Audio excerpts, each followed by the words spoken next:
Kapal induk Amerika Serikat USS Harry S. Truman tiba di Yunani pada Minggu 16 Februari 2025 untuk menjalani perbaikan. Sebelumnya kapal bertenaga nuklir tersebut mengalami kerusakan seusai bertabrakan dengan kapal dagang di Laut Mediterania pekan lalu.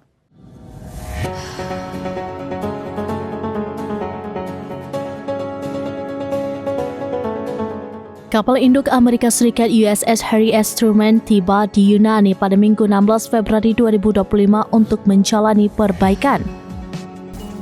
Sebelumnya, kapal bertenaga nuklir tersebut mengalami kerusakan seusai bertabrakan dengan kapal dagang di Laut Mediterania pekan lalu. Dikutip dari CBS News, kapal induk menjalani perbaikan di Teluk Souda, Yunani. Foto yang dirilis Angkatan Laut Amerika Serikat menunjukkan kerusakan terjadi pada bagian luar, termasuk dinding ruang penyimpanan, area perawatan, dan dek yang mencorok di bagian belakang yang disebut ventail.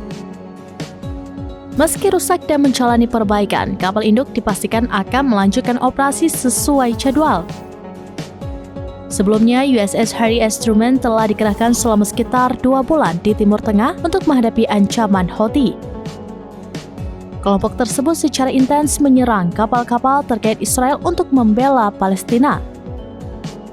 Terkait insiden kapal induk tabrakan dengan kapal dagang, militer Amerika Serikat masih melakukan investigasi untuk mengetahui penyebabnya.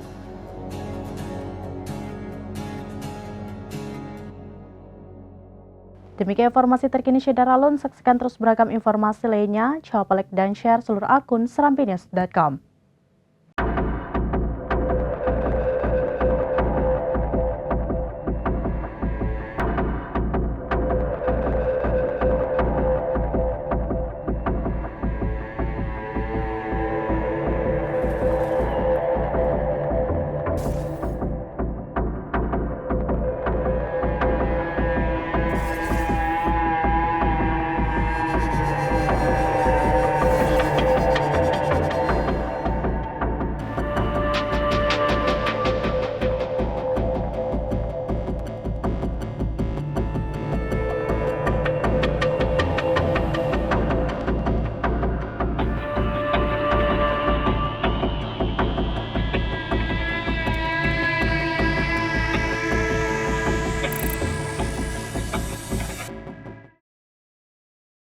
Download Tribun X sekarang, menghadirkan lokal menjadi Indonesia.